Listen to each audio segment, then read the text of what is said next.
Bonjour à tous, ici Paul-Elena Ponceau pour une nouvelle vidéo sur le libre arbitre et les entités sans âme.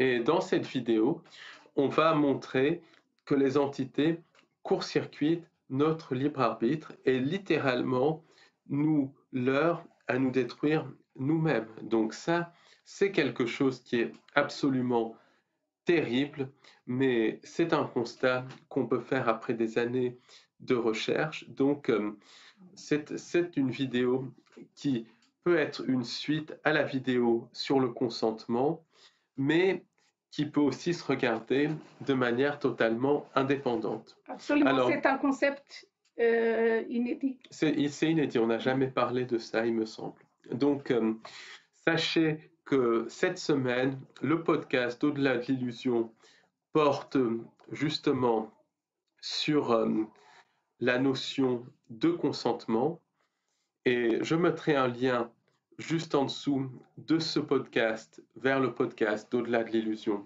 sur le consentement. Sachez que le podcast abonnement de la semaine d'Au-delà de l'illusion va porter sur comment les entités font tourner en rond les chercheurs de vérité, comment elles jouent avec les chercheurs de vérité. Donc là aussi, ça sera un podcast inédit qui sera le podcast abonnement de notre site Au-delà de l'illusion. Donc le podcast abonnement sortira en milieu de semaine puisqu'on a pris un petit peu de retard parce qu'on a énormément de choses à faire en ce moment. Donc pour les abonnés, ne pas vous inquiéter, le podcast abonnement de la semaine va sortir mais en milieu de semaine. Et c'est vraiment un thème inédit. Alors sachez que on organise une conférence le samedi, le 1er juin, à Paris 14e, à la salle au Café d'Orléans. Donc, ça sera de midi à 18h, ça sera sur le thème de la présence non humaine. Alors, c'est un thème qui est de plus en plus d'actualité. On ne peut pas le nier, malheureusement. Il suffit de regarder autour de nous et de regarder surtout tout le cirque à la télévision. Absolument. Donc, si cela vous intéresse, n'hésitez pas à vous inscrire. C'est une après-midi très, très intéressante avec beaucoup d'échanges, avec des témoignages, avec des questions-réponses où on passe pas mal de temps ensemble, même au restaurant. Donc, n'hésitez pas à vous inscrire. Pour cela, il suffit de nous envoyer un mail, tout simplement. Et en plus, c'est un tout petit prix. Donc, vraiment, vraiment, n'hésitez pas à vous inscrire. Et c'est une conférence en présentiel, bien évidemment, et qui dure 6 heures. Donc, ça change du virtuel. Exactement. Et pour nous, vous inscrire, je mettrai le lien où il y a le programme de la conférence et notre adresse mail. Et il suffit de nous envoyer un mail. Donc, voilà pour la conférence du 1er juin en présentiel à Paris. Maintenant, sachez que le samedi 22 juin, de 18h à 22h, j'organise un webinaire en direct sur la fausse lumière. Là aussi, il y aura des temps de questions et de réponses. Et vu vraiment les questions pertinentes des derniers webinaires, les réflexions pertinentes, les réflexions hyper intéressantes au dernier webinaire, je pense que ça va être un moment très intéressant. Bons retours, et les retours ont été très bons de nos webinaires. Donc, n'hésitez pas à vous y inscrire. Alors, c'est prévu de durer de 18h à 22h, mais prévoyez un petit peu plus. Pourquoi? Parce qu'il y a beaucoup de questions, beaucoup d'interventions, beaucoup d'échanges. Et donc, ça peut durer un petit peu plus longtemps. Donc, prévoyez un peu plus parce que c'est très intéressant. Et d'autant plus que le sujet de la fausse lumière est vraiment d'actualité. Donc, pour vous inscrire au webinaire, je mettrai un lien et vous cliquez sur le lien et vous suivez la procédure.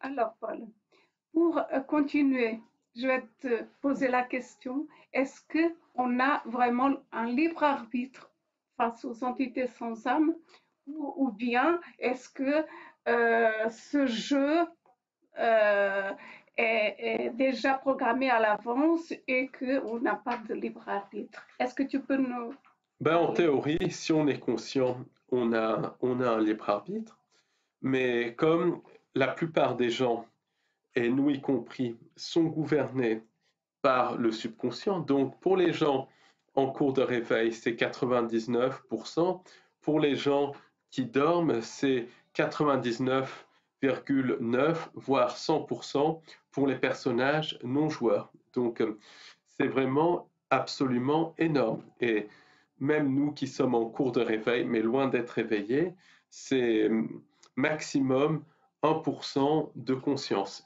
et particulièrement en Occident. Après, il y a très certainement des sages, des chamans et tout ça qui peuvent être conscients à 5 ou 10%, mais pour la plupart des gens, c'est entre 0 et 1%. C'est Absolument, c'est triste pas pour notre flatteur, ego, mais c'est mais pas flatteur pour notre ego, mais c'est ça. et notre, on est basiquement gouverné par le subconscient. Le subconscient, c'est le programme des entités sans âme en nous. C'est un espèce de robot pilote que les entités sans âme ont mis en place pour nous manipuler, pour nous programmer via les égrégores, via le contrôle mental. Et le subconscient, c'est le biais par lequel les entités sans âme créent un lien ou génèrent un lien pour justement influencer et manipuler nos pensées. Alors, le subconscient, à la base, c'était quelque chose qui n'était pas négatif.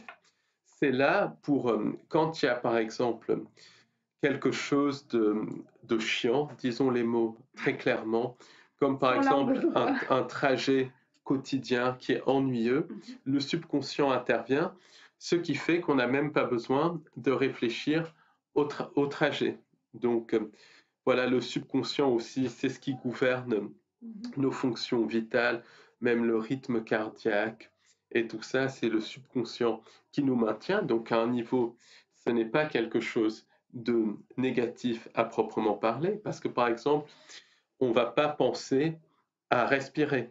Ça, c'est le subconscient qui le fait. Donc quelque part, c'est quelque chose de bien, c'est quelque chose de positif, mais ça a été détourné par les entités sans âme qui nous ont génétiquement modifiés et qui ont programmé dans notre subconscient leur façon de penser, et surtout qui ont infecté notre subconscient avec le vético. Le vético, c'est une notion que j'ai abordée dans Au-delà de l'illusion et que je réaborderai. C'est basiquement, c'est basiquement un poison psychique qui, qui nous donne la manière de voir les choses des entités sans âme, qui est basée sur la peur, qui est basée sur la domination et qui permet de faire le lien avec les entités sans âme. Le vético, même au sens large du terme, c'est carrément les entités sans âme. En nous, c'est un espèce, c'est le programme des entités sans On âme. pourrait dire un vrai virus, si on peut dire. C'est un virus, un poison psychique. Un poison. Donc le vético, c'est quelque chose d'extrêmement important à connaître. On a fait des podcasts sur ça, sur Au-delà de l'illusion, mais c'est par, en gros, le subconscient que les entités sans âme vont s'inclure en nous et générer des liens avec nous.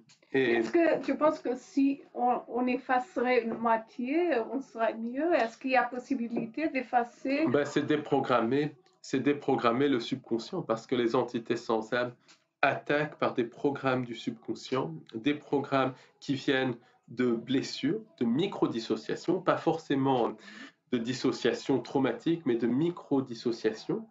Et ça peut être des choses extrêmement anodines, ça peut être une réflexion que quelqu'un a fait, ça provoque une micro-dissociation, et cette micro-dissociation va prendre une vie propre et va devenir un programme qui parfois va prendre le dessus sur la personne. Et ça explique beaucoup de,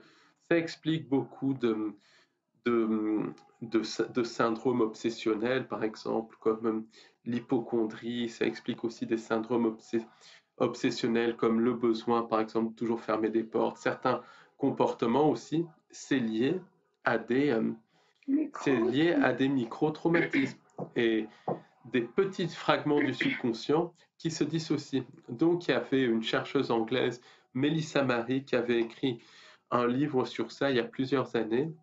Et ça vaut le coup de le lire, même si les programmes, ça va bien, bien au-delà du subconscient.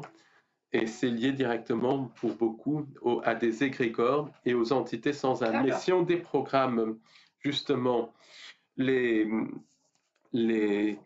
micro-dissociations du subconscient sur lesquelles s'accrochent les entités sans âme, bien évidemment, que l'on réduit la manipulation, d'où l'importance d'être tout le temps conscient, d'être conscient le plus possible. Par exemple, est-ce que c'est la solution d'être conscient, justement, pour faire un travail sur le subconscient, il suffit d'être conscient ou il ne suffit pas ou...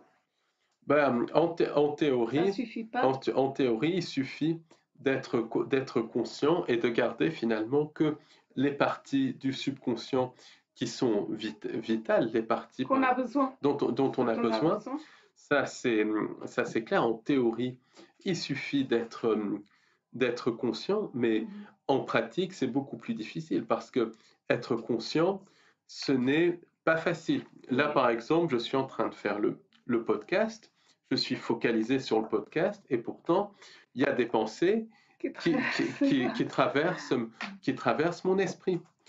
Il y a des personnes que je connais qui arrivent à être conscients pendant quelques minutes par jour. Il y a par exemple quelqu'un qui, quand il se lave les dents, se focalise uniquement sur se laver les dents, parce que quand on se lave les dents, on pense littéralement à tout, lui il se focalise sur ça, et il arrive à être conscient pendant qu'il se lave les dents. Pour la petite anecdote, de même, une autre personne avec qui j'ai eu l'occasion de pas mal échanger, arrive aussi à être consciente plusieurs minutes par jour. Mais ça c'est déjà un travail tous les jours pour être conscient.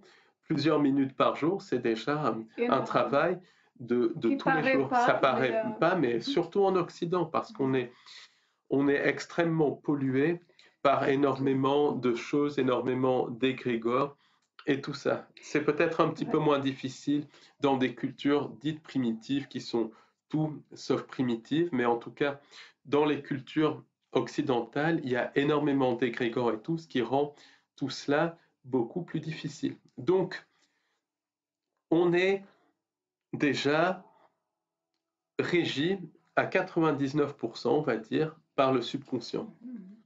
C'est énorme. C'est absolument énorme. Moi, j'ai une question très importante à te poser.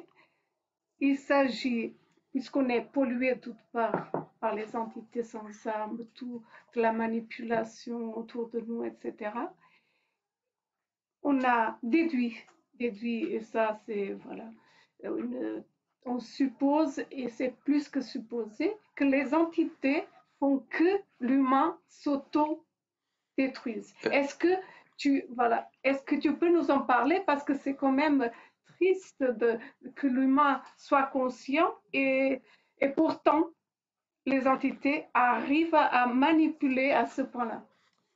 C'est justement ça dont on va parler. Le subconscient modifié, mis en place par les entités sans âme, c'est quelque chose qui est programmable. Donc, c'est programmable par les égrégores, c'est programmable par la culture populaire et tout ça. Donc déjà, il y a tous ces programmes, les égrégores de la famille, les égrégores même des amis, du pays où on est, de la ville où on est, de la culture populaire, de l'éducation qu'on a reçue. Tout cela joue un rôle. Est-ce que c'est négatif ou pas? Je n'en sais rien. C'est vraiment au cas par cas. Mais ça nous programme. Quelque part, ce sont des pensées qui viennent d'égrégores. Donc déjà, il y a ce niveau de programmation.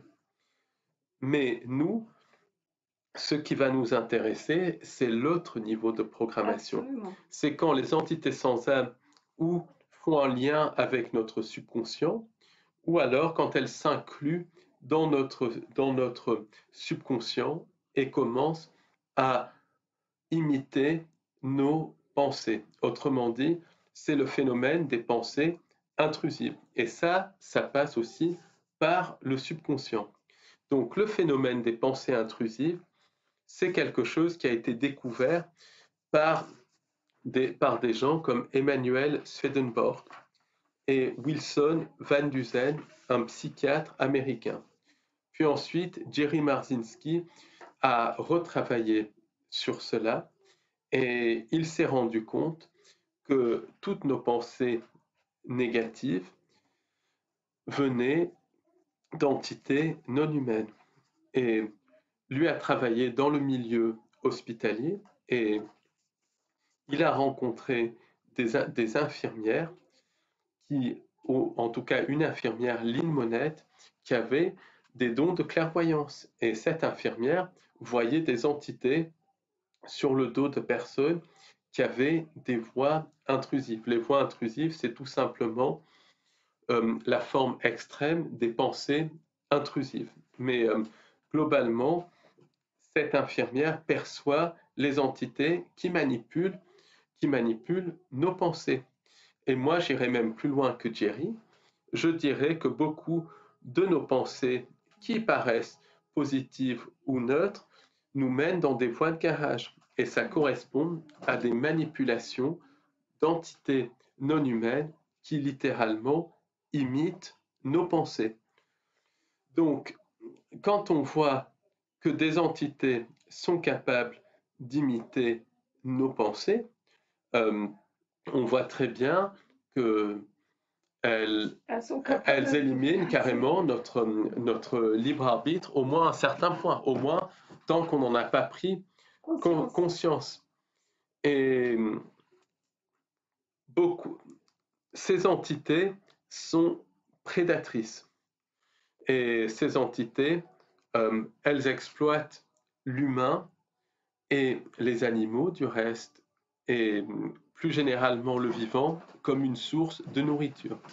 Nourriture psychique et nourriture physique, voire les phénomènes des disparitions qui ont été traités par des chercheurs comme David Paulides et Gemma Jade. Donc Gemma Jade, c'est une jeune chercheuse américaine qui a écrit 2 livres sur les disparitions très récemment, qui a une chaîne YouTube et qui fait vraiment un travail remarquable elle, sur les phénomènes paranormaux et tout ça. Donc, je vous invite à aller voir sa chaîne. C'est vraiment une jeune chercheuse très dynamique qui fait pas mal de travail intéressant sur des phénomènes comme les disparitions, les entités et tout ça. Et ça complète finalement le travail de Paulides et de Lon Strickler. Donc, l'humain est une source de nourriture psychique et physique pour ces entités. Lors des abductions, lors des disparitions, ces entités nous ciblent et nous attaquent physiquement, parce que beaucoup d'abductions sont encore physiques, avec des cicatrices, des implants et tout ça. Et parfois, elles font disparaître des gens et les utilisent comme source de nourriture. Oui, mais ça là, aussi, ça a été confirmé par... Là, on va parler d'un niveau au-delà. Voilà, là. Parce que ce qui m'intéresse dans cette vidéo, c'est que ce thème-là, c'est vraiment un thème inédit et qui pose encore plein d'autres questions. Exactement. Là, on peut dire que la faute, c'est des entités sans âme, certes. Ça, mais ce qui est pire, c'est qu'elles font que l'humain, nous, on va se faire du mal nous-mêmes parce qu'elles arrivent à nous manipuler, à manipuler nos pensées, à manipuler notre esprit. Alors là, c'est un niveau, c'est énorme, comme c'est triste, à la fois c'est très triste, mais si on est conscient, on arrive quand même à atténuer. Voilà, mais c'est ça. C'est-à-dire que voilà, c'est un niveau au-delà de tout. Mais c'est ça, parce que les entités, elles nous attaquent directement, physiquement et psychiquement. Donc ça, c'est les abductions, c'est les phénomènes de possession, de vampirisme et tout ça, dont on a déjà parlé. Et contrairement à ce que disent les religions traditionnelles, le New Age et tout ça, les entités peuvent nous attaquer physiquement directement, que ce soit humains ou animaux, voire les phénomènes des mutilations animales et tout cela. Mais là, il y a un autre niveau d'attaque, c'est les entités manipulent nos pensées par le phénomène des pensées intrusives pour nous faire des mauvais choix et pour nous détruire nous-mêmes. Donc, je vais donner un exemple typique. Il y a des nombreux cas. Un exemple typique de pensée intrusive qui paraissait positive et qui a mené quelqu'un à un mauvais choix, c'est cette dame qui devait partir en Floride et qui, à la dernière minute, a eu une pensée pour partir en Afrique du Sud. Donc, le voyage qu'elle devait faire en Floride, c'était un voyage qui coûtait, c'était une dame anglaise, plusieurs dizaines de milliers de livres, vraiment le voyage de toute une vie. Et elle a annulé ça au dernier moment pour partir en Afrique du Sud. Et elle a perdu des milliers de livres en annulant ça au dernier moment. Et tout ça, elle part en Afrique du Sud, contente d'y aller et tout. Arrivée en Afrique du Sud, elle a un accident de voiture et elle meurt sur le coup. Donc ça, c'est typique d'une pensée intrusive, une pensée qui conduit à la destruction. Or, ces pensées intrusives, selon Jerry Marzinsky, et je le rejoins, le cerveau ne fonctionne pas comme ça. Ce n'est pas un mécanisme de survie.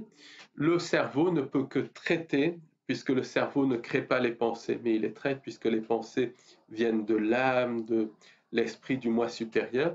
Le cerveau ne peut que traiter des pensées positives qui viennent de là, qui servent à la survie en gros, qui servent à la survie, à la vie même, il faudrait dire. Or là, il y a eu un court-circuitage de ce mécanisme de traitement et des pensées négatives ou qui conduisaient dans des voies de garage ont été directement implantées dans le cerveau de cette personne qui a été hackée en quelque sorte par des entités non humaines. C'est ça le phénomène des pensées intrusives. Et donc, quelque part, en raison de ce hacking du cerveau de cette personne, la personne a pris la décision, de par son libre arbitre, d'aller en Afrique du Sud et d'aller vers sa perte. Et ça, c'est typique du jeu des entités sans âme. Littéralement, utiliser le libre arbitre de la personne pour que la personne s'autodétruise. Et là, en l'occurrence, c'est pire que c'est au-delà même d'utiliser le libre arbitre, parce que quand une pensée est intrusive, est-ce que c'est vraiment du libre arbitre? Non, pour moi. Non. Mais en imitant les pensées de la personne, les entités conduisent la personne à la perte. Et quelque part, c'est la personne qui se détruit par elle-même. Et c'est ça, et c'est là où c'est dramatique. Oui. Par exemple, on voit même de nombreux cas de chanteurs, d'acteurs qui se détruisent par eux-mêmes. Alors certes, il y a toute la composante contrôle mental, toute la composante aussi de réseaux abjects qui tiennent Hollywood, qui tiennent le monde du cinéma et de la chanson, mais ça arrive même à des acteurs et à des chanteurs qui sont en dehors de tous ces réseaux et qui ne sont pas sous contrôle mental. Donc, on voit bien qu'il y a un phénomène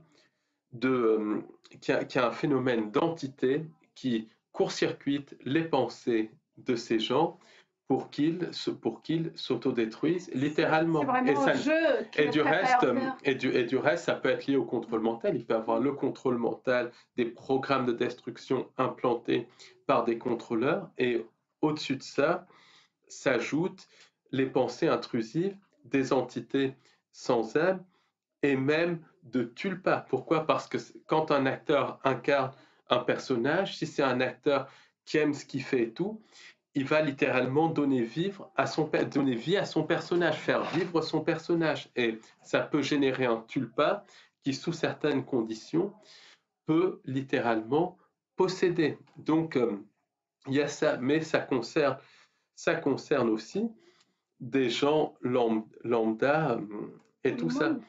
Par exemple, il y a des gens qui ont une réussite personnelle, une réussite sentimentale, qui sont dans la joie et tout ça, puis ils vont prendre une mauvaise décision qui va les amener à la descente aux enfers. Et ça va basiquement les conduire dans des abîmes pas possibles.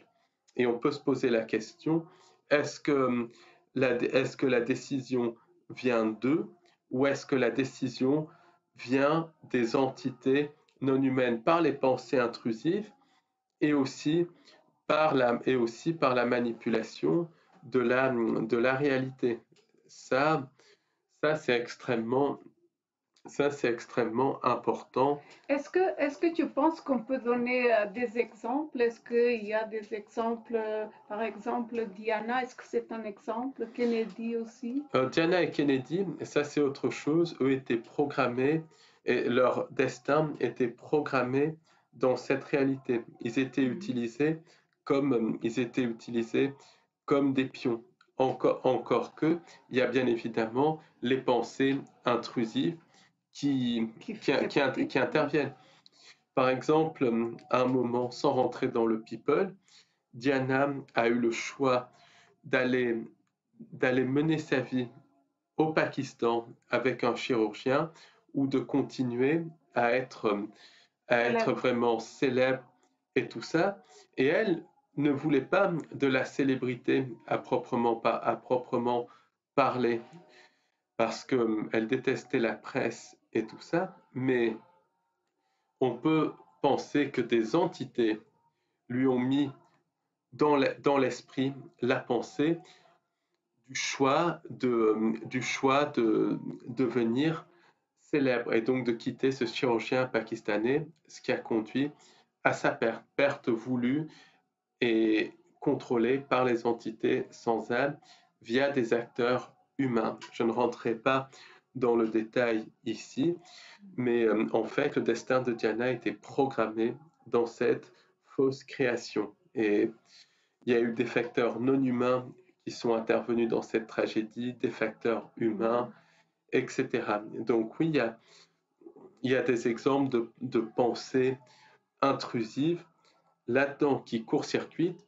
le libre arbitre. Mais il y a aussi, il y a aussi d'autres cas, pas forcément de célébrités, où des gens vont prendre des décisions qui va, qui va les amener littéralement vers l'abîme. Et pourtant, ça semble, pourtant, ça semble ça semble des bonnes décisions et tout ça. Par, par exemple, il y a, il y a le cas de cette personne, donc juste avant la guerre de 39-45, elle était fiancée à un jeune homme du nom de Oswald. Et Oswald était parti à la guerre et il devait se marier à la fin de la guerre. Ils étaient très amoureux. Chaque fois qu'il avait des permissions, ils se voyaient et tout ça. Ensuite, Oswald a été blessé, donc il est revenu en Angleterre et tout se passait bien et tout ça, blessure pas trop grave, mais qui a fait qu'il a eu une permission, qu'il n'avait plus besoin d'aller se battre. Donc la relation pouvait reprendre. Et puis un jour, la fiancée d'Oswald a vu un autre homme, et cet autre homme était extrêmement cultivé, extrêmement lettré, mais était complètement en dehors de la réalité, dans le sens où c'était quelqu'un qui ne voulait pas travailler, c'était quelqu'un c'était quelqu'un d'extrêmement paresseux aussi, et qui, en dehors de la lecture, passait son temps à jouer aux échecs. Donc, et cette jeune dame a vu cette personne et était fascinée par lui, mais il ne lui plaisait pas particulièrement. Et pendant la nuit, elle a fait un rêve où elle se voyait vivre avec cette personne. Et elle voyait qu'elle menait une belle vie avec cette personne et tout ça. Le rêve a été tellement intense qu'elle a quitté Oswald pour se mettre avec cet homme, ce joueur d'échecs. Et mal lui en a pris, parce que elle a vécu pendant des années une vie abominable jusqu'à ce qu'elle se sépare de lui et trouve enfin l'homme de sa vie, qui n'était pas Oswald. Mais on voit très clairement que là, il y a eu un rêve qui n'était pas normal, qui l'a poussé à prendre la mauvaise décision. Donc on voit qu'il y a eu un court-circuitage du libre arbitre de cette jeune dame par quelque chose de non humain, parce que ces entités non humaines utilisent énormément les rêves pour court-circuiter les décisions. Moi-même, j'ai pris plusieurs mauvaises décisions suite à des rêves qui paraissaient extrêmement clairs, extrêmement précis. Donc, ça peut prêter à rigoler, mais je sais par expérience que les entités utilisent le court-circuitage des rêves pour nous faire prendre des décisions qui nous mènent à notre propre destruction. Donc, il y a énormément de cas comme ça. Après, il y a des cas aussi qui ont été évoqués par Eve Lorgen et dont on a déjà parlé. C'est le phénomène du love bite.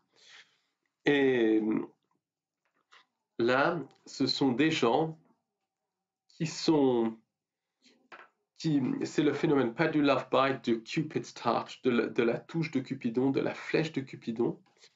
Là, ce sont des gens qui sont heureux, qui sont joyeux, qui mènent une vie de famille équilibrée, très souvent hommes ou femmes, qui ont vécu avec le même partenaire ou la même partenaire pendant 10, 15, 20 ans, qui ont des familles et tout, qui sont très heureux. Attention, qui sont très heureux dans leur vie.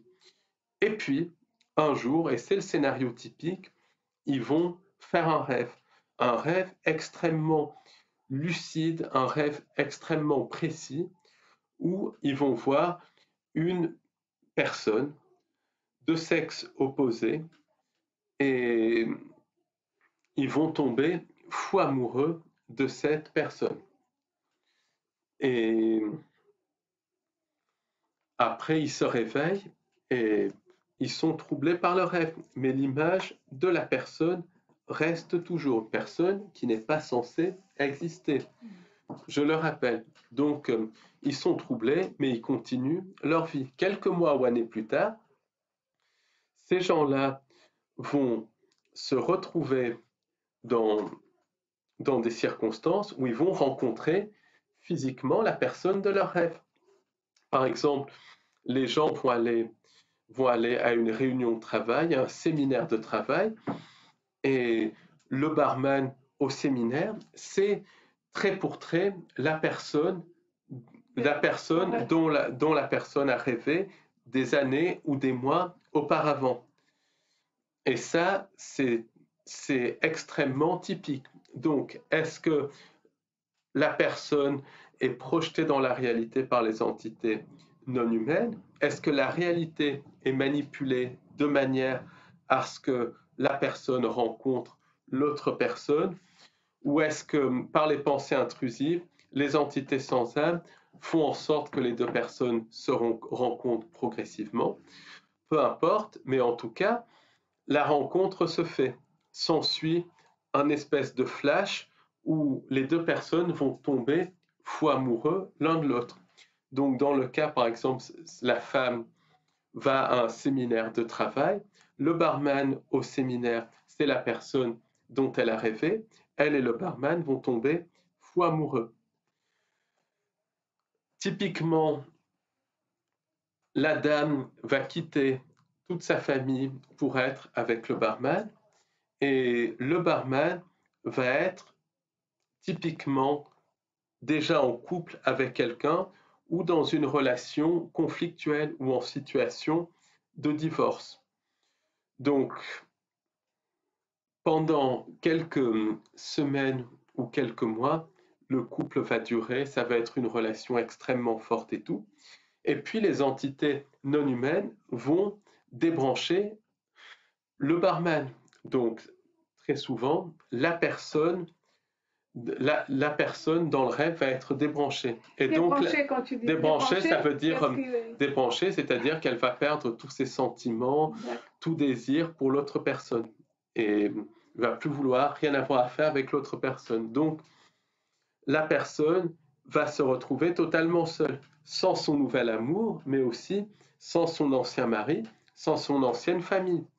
Donc c'est une vraie catastrophe, et les entités sans âme ensuite vampirisent la personne. Donc là, on voit très bien que par le biais de rêves, par le biais de pensées intrusives, par le biais aussi de synchronicité artificielle, les entités sans âme font que la personne prenne les mauvaises décisions qui la conduisent à sa propre autodestruction. Donc là, j'ai pris un exemple d'une dame et d'un barman, mais ça peut être d'un homme et d'une barista, ça peut être de couples homosexuels, peu importe, c'est extrêmement vaste, mais j'ai pris cet exemple pour bien illustrer comment cela fonctionne. Mais là, la personne s'est littéralement autodétruite. Autre cas de figure, par exemple, il peut y avoir deux amis qui sont très proches, et les entités sans âme vont mettre dans l'esprit d'un des deux amis des mauvaises pensées sur son ami. S'il écoute ces mauvaises pensées, ça va générer une dispute. Et ensuite, pour que l'ami réagisse violemment, les entités sans âme vont attaquer l'ami et lui mettre des pensées intrusives. Et de fil en aiguille, des amitiés de 30 ans, des couples de 30-40 ans, ou parfois des groupes d'amis ou même des entreprises entières veulent voler en éclats. Mais ce que je veux dire là-dedans, c'est que les entités sans âme contournent le libre arbitre et le galvaudent dans le sens où elles font en sorte que les personnes se détruisent par elles-mêmes. Oui, donc là, on peut comparer à un jeu où elle crée un scénario où nous, on va faire les acteurs. Ça fait partie du jeu des entités qui jouent avec nous, qui jouent à nous autodétruire. Par exemple, j'ai eu parlé à une psychanalyste et elle m'a expliqué qu'il y a des personnes qu'elle reçoit, et beaucoup de personnes qui ont des personnalités autodestructrices, c'est-à-dire qu'ils vont s'autodétruire consciemment ou inconsciemment. Et je pense que beaucoup de cas de personnalités autodestructrices sont en fait liées à des attaques d'entités non humaines qui, par les pensées intrusives, font que la personne va prendre des décisions pour... Et parfois, ces pensées intrusives peuvent aller très loin.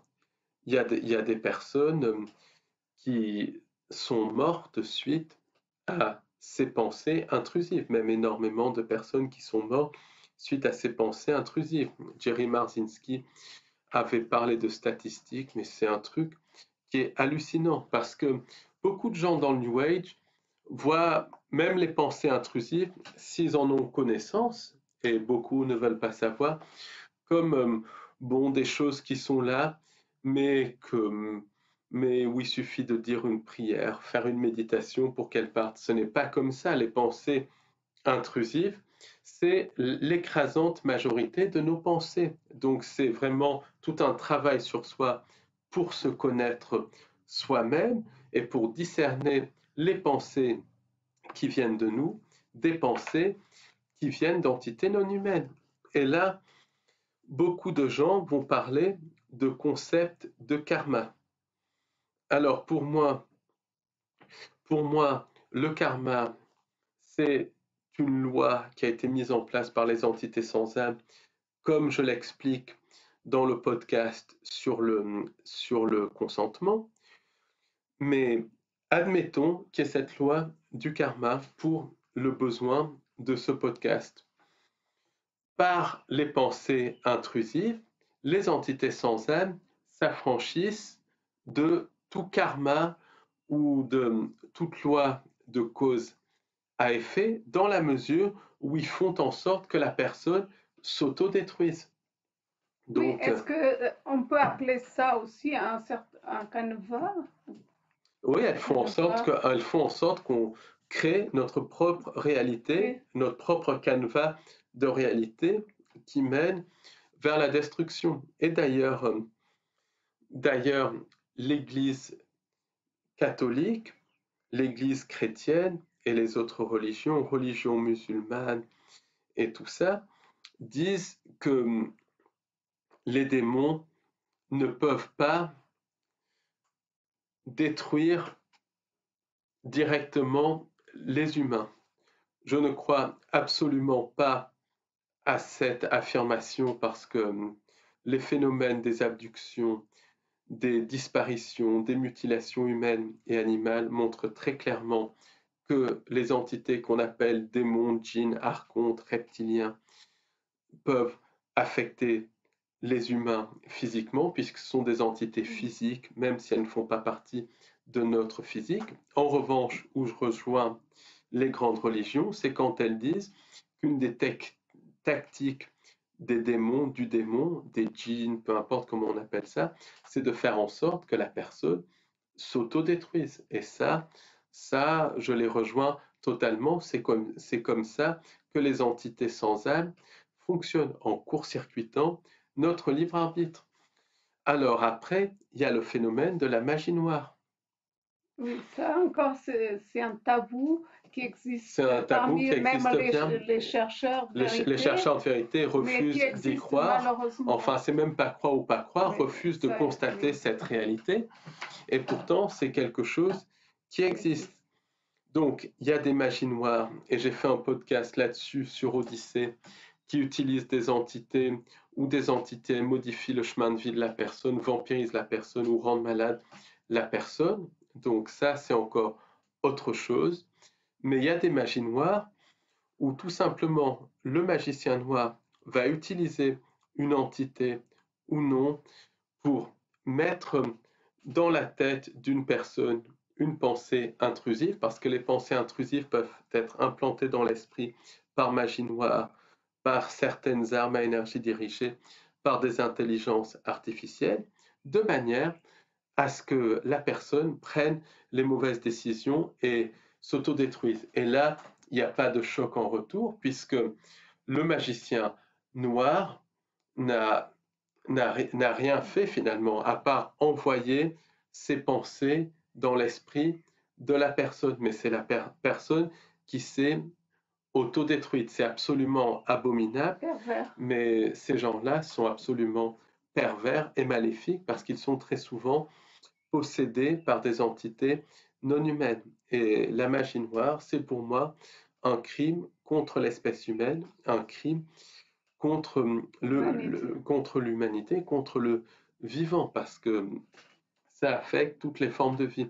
Plus généralement, il y a des magies noires à grande échelle qui sont derrière certains événements qui ont duré plusieurs années et qui ont fait la une des médias pendant de nombreuses années. Comme je l'ai dit dans pas mal de podcasts, ces événements sont des magies noires par suggestion, où des gens ont créé une certaine réalité absolument abominable, qui a fait la une des journaux pendant très longtemps. Et par suggestion, par suggestion et par de la magie noire, on a créé un canevas de réalité pour que les entités sans âme puissent mettre en place leur, leur programme. Et le programme, je ne rentre pas dans les détails, vous savez tous ce que c'est. Et donc là, typiquement, les lois, quelque part, il n'y a pas de retour de bâton, puisque la suggestion a fait qu'individuellement et collectivement, on, on a créé cette réalité. Donc, quelque part, les magiciens noirs et les entités euh, pensent en tout cas se protéger du retour de bâton. De toute manière, les entités sans âme ne peuvent pas se protéger du retour de bâton, puisqu'elles n'ont pas de connexion divine, donc elles sont soumises à la dévolution, et tôt ou tard, elles finiront par disparaître, parce que même si elles arrivent à phagocyter toutes les âmes et à remplacer la vraie création par la fausse création, quand il n'y a plus de source d'énergie, comme il n'y a pas de connexion divine dans la fausse création, dans les interunivers, ça finit par s'effondrer, ça finit par s'user, un petit peu comme un DVD va s'user sur le long terme. Donc de toute manière, les entités sans âme, euh, voilà, elles sont soumises à la dévolution. Donc, on voit bien que notre libre arbitre est en grande partie court-circuité, que les entités non humaines utilisent nos capacités créatrices, notre subconscient, et émettent des pensées intrusives pour qu'on se détruise nous-mêmes. Et ça, c'est extrêmement grave. Et moi, je me pose la question et je n'ai pas de réponse. Est-ce que si on n'est pas conscient des entités, on a même du libre arbitre? Si on est conscient, on peut faire un travail sur soi pour discerner ce qui vient de nous, ce qui vient des entités non humaines. Mais si on n'est pas conscient, même si on a une connexion divine et tout ça, est-ce qu'on a même du libre arbitre? Je pense que le libre arbitre est très réduit parce que les entités sans âme jouent avec nous et on rentre dans le thème du jeu cosmique, du jeu pervers dont on a déjà parlé, où littéralement cette fausse création est un terrain de jeu pour les entités sans âme, de manière à vampiriser notre énergie. Donc comment faire finalement pour que on se défende littéralement de cette manipulation des C'est pensées déjà faire un intrusives? travail sur soi, un travail de discernement pour savoir ce qui vient de nous et savoir ce qui vient des entités non humaines. Et c'est pas évident, mais c'est se connaître soi-même. Ça passe par un travail sur soi. Travail sur soi, ça peut se faire par de la méditation, ça peut se faire même par une auto-analyse, ça peut se faire par de la réflexion et tout ça. Et ça passe surtout par des solutions simples. Ça Est-ce passe. qu'il y a des personnes qui disent, est-ce que tu penses avec le cœur, avec Oui, très bonne question. Il y a des pensées qui viennent du chakra du cœur, du moi supérieur de l'âme, et des pensées qui viennent du subconscient, qui sont en fait des pensées intrusives et des pensées liées à des égrégores. Mais Voilà, il y a toujours, d'une manière ou d'une autre, l'intervention d'entités sans âme dans les pensées intrusives. C'est pas le mental, c'est pas les égrégores, même si ça joue un rôle. Les pensées intrusives qui détruisent, c'est vraiment les entités sans âme, certaines intelligences artificielles et tout ça. Donc, les pistes, c'est déjà de se connaître soi-même, de savoir discerner ce qui vient de nous et ce qui vient euh, des entités. Et c'est pas évident.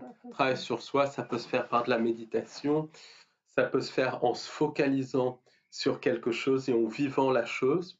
Oui, Et il y a une chose à la fois. une chose à la fois, ce qui n'est pas mon cas, mais il y a aussi, j'ai beaucoup de mal avec ça, mais il y a aussi d'autres manières de transcender ça, c'est de vibrer au-delà des entités sans âme, de se créer son propre bonheur dans le quotidien pour qu'on se crée un canevas de réalité qui vibre un peu au-delà des entités sans âme. Comme ça, elles ont moins d'emprise sur nous. De même, il s'agit de transmettre ce bonheur à un maximum de personnes pour que, pour que justement, individuellement et collectivement, on crée un canevas de réalité qui vibre un peu au-delà des entités sans âme pour qu'elles aient moins d'impact sur nous. Pourquoi? Parce qu'au-delà d'un certain seuil, les entités sans âme ne peuvent pas élever leur vibration puisqu'elles n'ont pas de connexion divine, alors que nous, on peut quasiment à l'infini parce qu'on a une connexion divine. Donc je pense que une des clés, c'est de se créer son propre bonheur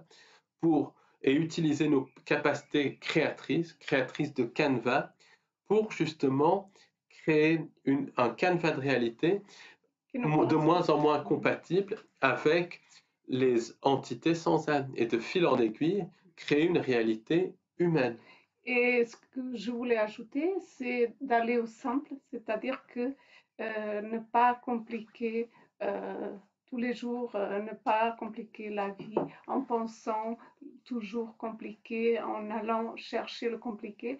Souvent, il y a des réponses dans le simple, dans les choses simples, et souvent, c'est les choses les plus belles. Absolument. Très très belle conclusion pour ce podcast. Merci de nous avoir D'avoir écoutés écouté et à et à très très bientôt bientôt pour pour un un nouveau nouveau podcast podcast. YouTube. Au Merci, revoir. au revoir. À bientôt.